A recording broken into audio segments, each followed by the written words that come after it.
पाकिस्तान बांग्लादेश को लेकर भी बहुत उछल रहा था, लेकिन नया साल आते ही बांग्लादेश में भी नया खेल होने लगा है। नरेंद्र मोदी ने ऐसी चाल चली है जिससे पाकिस्तान को भी शॉक लगा होगा। भारत से बिगड़े रिश्तों के बीच भी पीएम मोदी ने विदेश मंत्री एस जयशंकर को बांग्लादेश भेज दिया है। विदेश मंत्री एस जयशंकर पीएम मोदी का एक लेटर लेकर बांग्लादेश पहुंचे तो यूनुस सरकार टेंशन में आ गई। बांग्लादेश में बीएनपी अध्यक्ष खालिदा जिया को श्रद्धांजलि देने गए विदेश मंत्री एस जयशंकर ने उनके बेटे तारिक रहमान से मुलाकात की, लेकिन भारत के विदेश मंत्री ने मोहम्मद यूनुस से कोई मुलाकात नहीं की। यानी क्लियर मैसेज चला गया कि तुम मिलने लायक भी नहीं हो, जिस तरह से तुमने बांग्लादेश का हाल कर रखा है। तनावपूर्ण माहौल के बीच विदेश मंत्री का बांग्लादेश जाना, मोहम्मद यूनुस से न मिलना बहुत कुछ कह रहा है। और इसके साथ साथ एस जयशंकर ने बांग्लादेश में अभी के वक्त की सबसे बड़ी पॉलिटिकल पार्टी के सबसे बड़े चेहरे से मुलाकात करके मोहम्मद यूनुस को समझा दिया कि मुनीर के चक्कर में फंसकर कुछ नहीं कर पाओगे। बांग्लादेश में पीएम मोदी ने कैसे मुनीर के प्लान पर पानी फेरना शुरू कर दिया है, इस रिपोर्ट में देखिए, आपको एक एक चीज समझ में आएगी।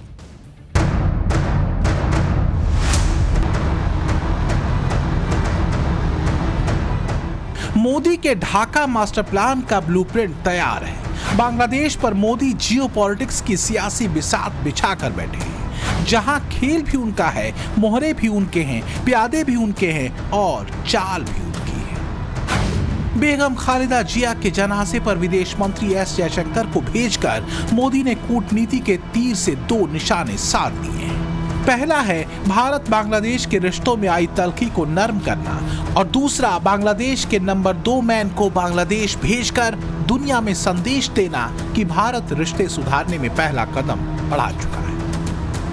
बांग्लादेश से वापस आकर विदेश मंत्री ने क्लियर मैसेज भी दिया कि भारत से दूर होना उसके पड़ोसियों के अपने हित में नहीं है, क्योंकि भारत जिस स्पीड से आगे बढ़ रहा है, अगर वो भी ऐसी ही तरक्की करना चाहते हैं तो उन्हें भारत के साथ आना ही पड़ेगा।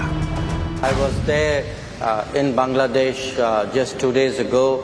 I had gone to represent India at the funeral of the former Prime Minister of Bangladesh, Begum Khalida Zia.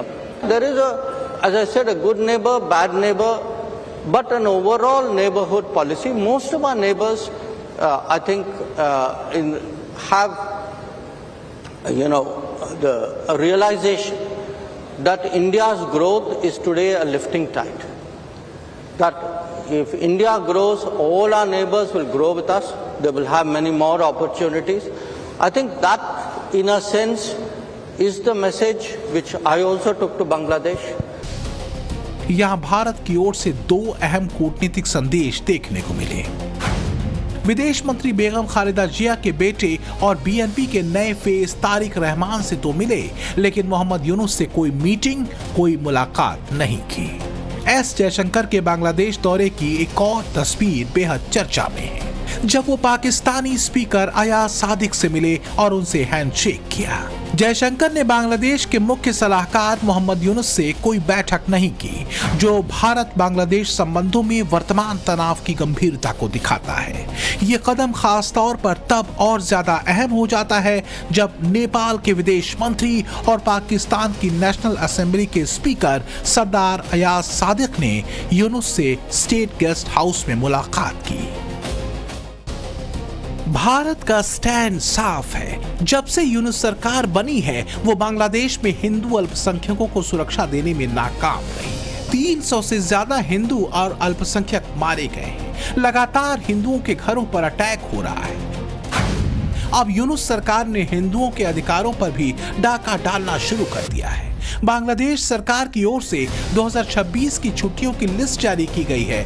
इस लिस्ट के अनुसार बांग्लादेश में हिंदुओं को सरस्वती पूजा, बुद्ध पूर्णिमा, जन्माष्टमी, महालया की कोई छुट्टी नहीं मिलेगी। इस सब के बीच जयशंकर की यूनुस से न मिलने की स्थिति एक साफ राजनीतिक संदेश के तौर पर सामने आई है, जो भारत की नाराजगी और गंभीर दृष्टिकोण को दिखाती है। दूसरी तरफ मुल्ला मुनीर के पैरों तले भी जमीन खिसकी जा रही है। बांग्लादेश के लिए जो जहरीला प्लान मुनीर के दिमाग में था, वो फेल होता दिख रहा है। मोदी के ढाका प्लान की तस्वीर जब से मुल्ला मुनीर ने देखी है वो डर से कांप रहा है। मुनीर सोच रहा है कि बांग्लादेश में उस्मान हादी की हत्या के बाद चुनाव टल जाएंगे। हादी की मौत का ठीकरा भारत पर फोड़कर एंटी इंडिया सेंटिमेंट तैयार करके चुनाव को डिरेल किया जाएगा। लेकिन उस्मान हादी के भाई ने ही मुनीर और यूनुस का प्लान फेल कर दिया। हादी के भाई ने सामने आकर सीधे सीधे कह दिया कि चुनाव रोकने के लिए हादी को मरवाया गया है और अब खुद भारत के विदेश मंत्री का बांग्लादेश जाना, वहां जाकर बीएनपी के टॉप नेताओं से मुलाकात करना, यूनुस से न मिलना और पाकिस्तानी असेंबली के स्पीकर से हाथ मिलाना, ये सब कुछ मोदी के टैक्टिकल मूव का हिस्सा है। मोदी का ढाका मास्टर प्लान तो अब खुद पाकिस्तानी ही मुनीर को समझा रहे हैं। पर मुल्ला मुनीर आंखों में पट्टी बांध कर बैठा है। जयशंकर के हैंडशेक पर पाकिस्तान इतराने लगा है। जयशंकर से हाथ मिलाने के बाद अयाज सादिक टीवी चैनलों पर जाकर कह रहे हैं कि हम नहीं, वो आए हमसे हाथ मिलाने। लेकिन मोदी नीति पाकिस्तानियों के दिमाग से ज्यादा तेज है। ये बात पाकिस्तानी हुक्मरानों को समझ में नहीं आ रही। भारत की बांग्लादेश पॉलिसी में पाकिस्तान ना चाहते हुए भी आ ही गया है और इसकी वजह खुद मुनीर है। ये किसी से नहीं छिपा कि बांग्लादेश में आईएसआई को मोहम्मद यूनुस सरकार का साथ मिलता है। आसिम मुनीर ने चोरी छुपे बांग्लादेश में आईएसआई का ढाका सेल एक्टिव कर दिया है। जानकारी के मुताबिक मुनीर का यह ढाका सेल कहीं और से नहीं बल्कि ढाका में मौजूद पाकिस्तानी हाई कमीशन से काम कर रहा है। मुनीर के इशारे पर आईएसआई ने पिछले साल नवंबर में ढाका सेल का गठन किया था। बांग्लादेश में हो रही हिंसा के पीछे ढाका सेल का बड़ा रोल सामने आया है। लेकिन तारिक रहमान की लंदन से वापसी के बाद बांग्लादेश की राजनीति में तीसरा कैरेक्टर आ गया है। तारिक की वापसी से यूनुस और पाकिस्तान के मंसूबे धराशायी हो सकते हैं, क्योंकि शेख हसीना की अवामी लीग के बाद बीएनपी ही है जिसकी पकड़ मजबूत है। ऐसे में अब यूनुस की राहें मुश्किल भरी होने वाली है। बांग्लादेश से वापस आकर विदेश मंत्री ने पाकिस्तान को खरी खरी भी सुनाई है और साफ साफ कह दिया है कि पाकिस्तान अगर कोई जुर्रत करेगा तो उसका मुंहतोड़ जवाब उसे उसी वक्त दिया जाएगा। देखिए, कट्टरपंथियों के प्लान पर तो पानी मोदी फेर ही रहे, लेकिन जब पानी की बात हो रही है तो पाठशाला में अगला चैप्टर बड़ा जरूरी है। इंदौर में जान लेने वाले जहरीले पानी की रिपोर्ट में ऐसा क्या निकला जो सबको हैरान कर रहा है। इंदौर कांड पर होने लगे धड़ाधड़ एक्शन। गटर का पानी पिलाने वाले अब कैसे नहीं बच पाएंगे, इसके बारे में आपको बताता हूं। देखिए, इंदौर को इस देश का सबसे साफ शहर कहा जाता था, लेकिन इसी साफ शहर में जब जहरीला पानी पीकर लोग मर गए तो पूरा देश हैरान रह गया। लोगों का गुस्सा भी इस पर फूटा कि इस तरह से गटर का पानी पिलाकर लोगों की जान लेने वाले किसी हाल में बचने नहीं चाहिए। इंदौर कांड पर कैसे अब धड़ाधड़ एक्शन हो रहा है, पहले इस पर एक रिपोर्ट देखिए, फिर आगे बताऊंगा कि इंदौर में जिस जहरीले पानी ने लोगों की जान ली उसकी रिपोर्ट में ऐसा क्या निकला जो आपको हैरान कर देगा।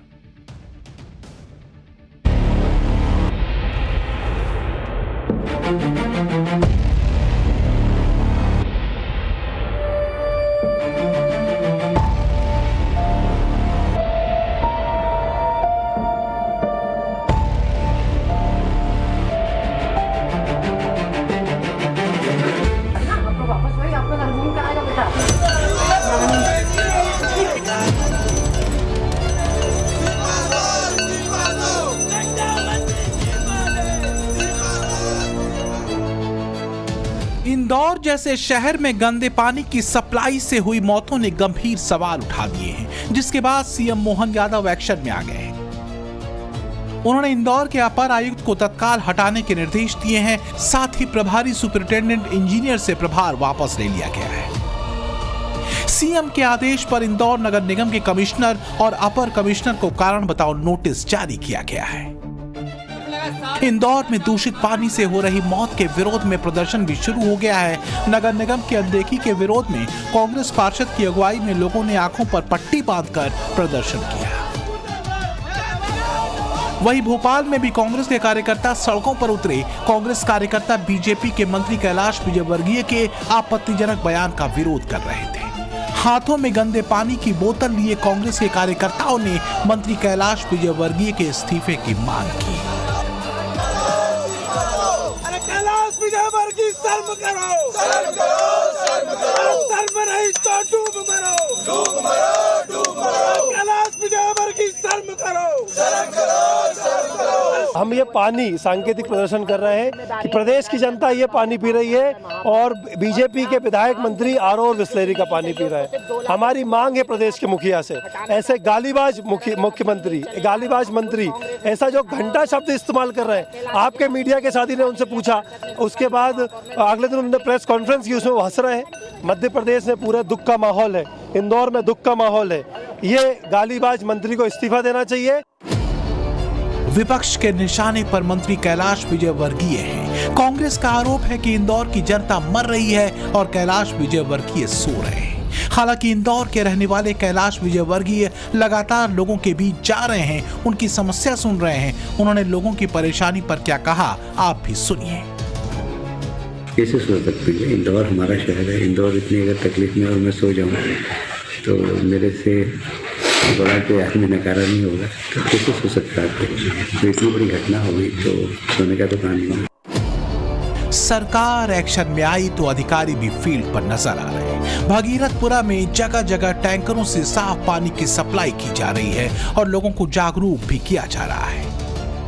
हमें आप देखें, नगर निगम की गाड़ी इस तरह से घूम रही है जो कि लगातार अनाउंसमेंट कर रही है कि पानी को लेकर सतर्क रहें। देखिए, ये देखिए, इसके अनाउंसमेंट को सुनिए। अनाउंसमेंट कर रहे हैं आप? ये पानी उबालकर पीने का बोल रहा हूँ। अच्छा, हाँ। ये कितने दिन से अनाउंसमेंट चल रहा है आपको? अभी सन मेरे को थोड़ा अर्जेंट जाना है। अच्छा, ठीक है। तो ये अधिकारी हैं, नगर निगम के प्रशासनिक अधिकारी हैं जो अब पूरे भागीरथपुरा में इस तरह का अनाउंसमेंट कर रहे हैं और यहाँ पर पानी को लेकर के तमाम जो समस्याएं हैं वो अभी भी चल रही हैं। और यहाँ पर देखिए तस्वीरें, टैंकर्स को यहाँ पर खड़ा रखा गया है। यहाँ टैंकर, इस तरह के टैंकर्स हैं, वो जगह जगह पर खड़े हैं। पानी का अगर किसी को पीने का पानी चाहिए तो इन टैंकर से भी ले सकता है। अभी फिलहाल भागीरथपुरा में पानी की समस्या को लेकर के परेशानी अभी भी कायम है और जो भी पानी सप्लाई में आ रहा है उसको उबाल कर पीने की हिदायत प्रशासन की ओर से दी जा रही है। इंदौर में गंदा पानी पीने से 210 लोग अस्पताल में भर्ती हैं। कम से कम 30 लोगों की हालत गंभीर बताई जा रही है, जिसके बाद सरकार एक्शन में आई। अब अधिकारी फील्ड पर हैं, लेकिन इंदौर में जहरीला पानी पीने से मरने वालों का आंकड़ा बढ़ता ही जा रहा है।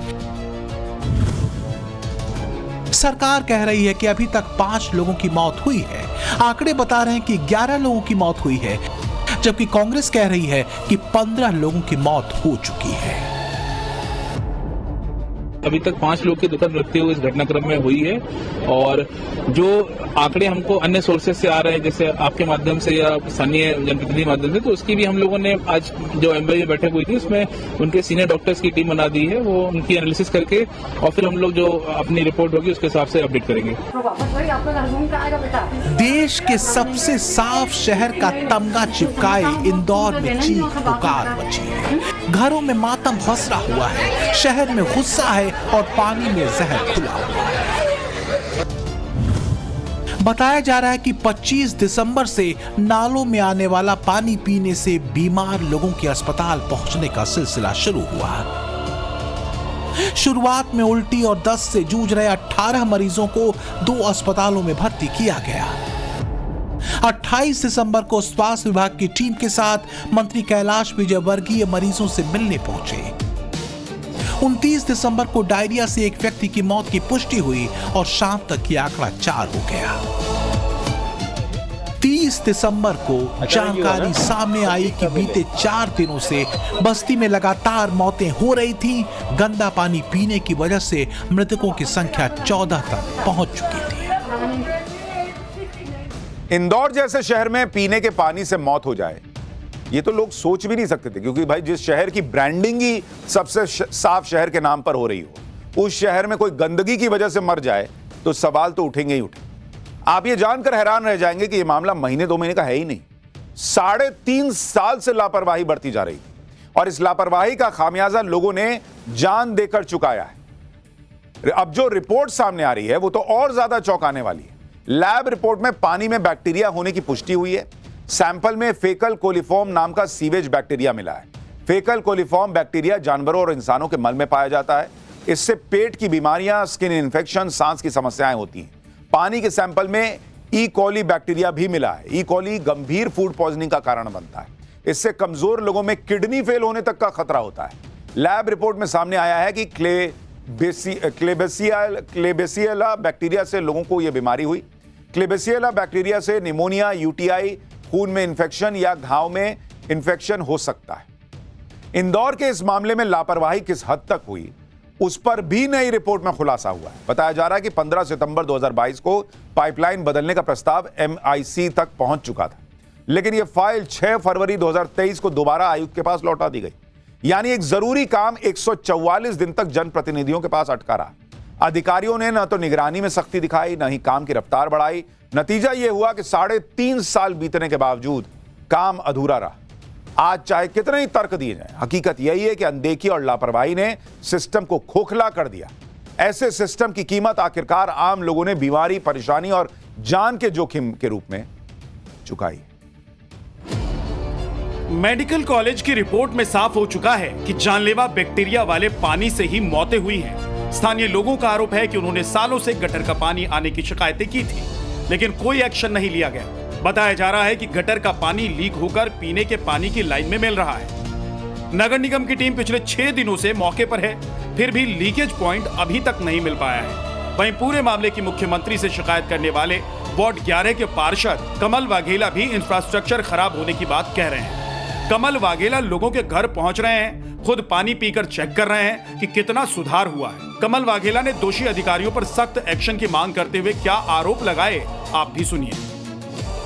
जिम्मेदार कौन है? 15 लोग मर गए, कौन जिम्मेदार है? अभी तक जिम्मेदारी तय क्यों नहीं हो पा रही है? एक्चुअल में ये लगभग 8 दिन हो गए इसको, और शुरू दिन हमने कंप्लेंट की थी कि इसमें कोई ना कोई केमिकल मिला है, और जनता का फीडबैक है कि जिस दिन पानी आया था उस दिन एक स्मेल आई उसमें, और उस स्मेल वाला पानी पीने के कारण ही ये कोई घटनाएं हुई है। और इस क्षेत्र में लगातार बहुत कोशिश कर ली प्रशासन ने, निगम ने, बाकी लोगों ने, कहीं भी कोई ऐसा बड़ा लीकेज है ही नहीं। तो क्यों नहीं ट्रेस हो पा रहा है लीकेज? कैसे ऐसा संभव है कि पूरा प्रशासन लगा है और लीकेज नहीं मिल रहा? मुझे ऐसा लगता है कि इसमें उस दिन आया जो क्लोरीन मिलता है, इसे ब्लीचिंग मिलता है, या तो उसमें मात्रा ज्यादा होगी या क्वालिटी में कोई अंतर होगा, ये सब चीजें हो सकती है उसको। ये तो साफ हो चुका है कि पूरे मामले में अधिकारियों की बड़ी लापरवाही थी। बताया जा रहा है कि नर्मदा के जिस पाइपलाइन में ड्रेनेज का पानी मिल रहा था, उस पाइपलाइन को महीनों पहले ही बदला जाना था। आरोप है कि इंदौर नगर निगम के जिम्मेदार अधिकारी टेंडर दबाकर बैठे हुए थे। 8 अगस्त को भागीरथपुरा इलाके की नर्मदा पाइपलाइन बदलने का टेंडर हुआ था। टेंडर खरीदने की आखिरी तारीख 15 सितंबर शाम 6 बजे तक थी, जबकि टेंडर 17 सितंबर को दोपहर 12 बजे खोला जाना था। लेकिन टेंडर को 100 से ज्यादा दिन बाद 29 दिसंबर को शाम 4:30 बजे खोला गया। निगमायुक्त दिलीप कुमार यादव और अपर आयुक्त रोहित सिसोदिया ने टेंडर नहीं खोला। अगर टेंडर समय पर खुल जाता तो काम भी समय पर होता और शायद इतनी मौतें नहीं होती।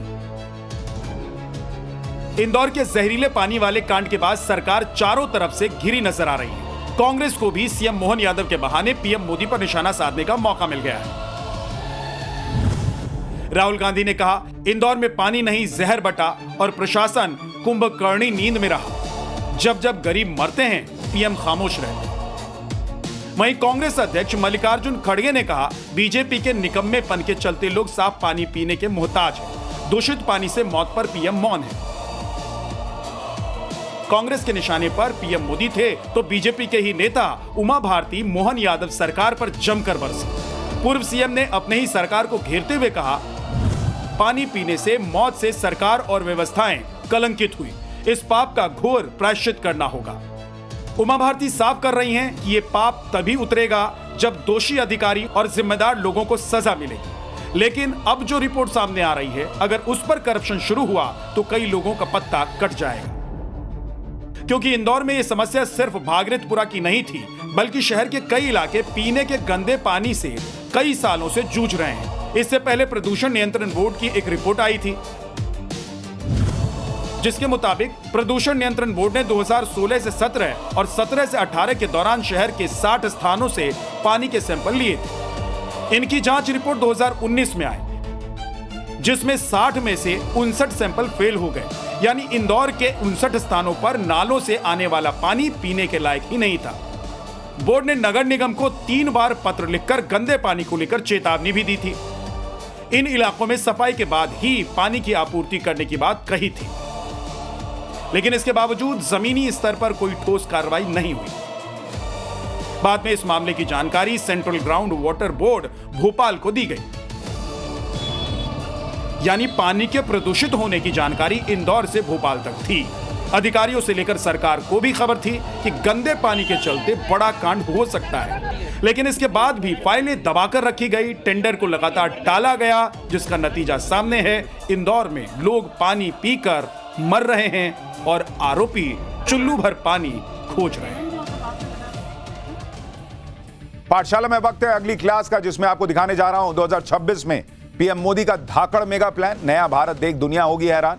दुनिया का सबसे बड़ा म्यूजियम, दुनिया का सबसे बड़ा मंदिर, ऐसे प्रोजेक्ट जो पहले किसी ने नहीं सोचे, कैसे वो भारत में बनने जा रहे हैं, अब इसके बारे में आपको बताता हूं। नया साल शुरू हो गया है और नए साल में भारत की रफ्तार और गति पकड़ने वाली है। पीएम मोदी दुनिया को नए भारत की ताकत, समृद्धि, आर्थिक तरक्की की नई तस्वीर दिखाने वाले हैं। लाखों करोड़ रुपए से ऐसे ऐसे प्रोजेक्ट भारत में चल रहे हैं जो पीएम मोदी के विजन को जमीन पर उतारने वाले हैं, और ये वो प्रोजेक्ट हैं जो भारत की इमेज बदल के रख देंगे। पीएम मोदी जो भी काम करते हैं उसका स्केल बड़ा ही होता है। आप देखिए, भारत में दुनिया के सबसे बड़ा स्टैच्यू है, सबसे बड़ा स्टेडियम है, जो भारत के लिए गर्व की बात है। लेकिन अब भारत में और भी बड़े बड़े काम हो रहे हैं। दुनिया का सबसे बड़ा म्यूजियम भारत में बन रहा है, दुनिया का सबसे बड़ा मंदिर भारत में बन रहा है, दुनिया का सबसे बड़ा पावर प्लांट भारत में बन रहा है, एशिया का सबसे बड़ा एयरपोर्ट भारत में बन रहा है, देश में सेमीकंडक्टर चिप का पहला प्लांट बन रहा है, देश में सबसे बड़ा तीर्थ यात्रा प्रोजेक्ट चल रहा है। ये वो प्रोजेक्ट्स हैं जो पूरा होने के बाद भारत की तस्वीर बदल देंगे। पीएम मोदी के मेगा प्रोजेक्ट भारत के विकास को नई स्पीड कैसे देंगे, 2026 में कैसे दुनिया नए साल में नया भारत देखेगी, आज इसके बारे में आपको बता रहा हूं। पहले बात करते हैं दुनिया के सबसे बड़े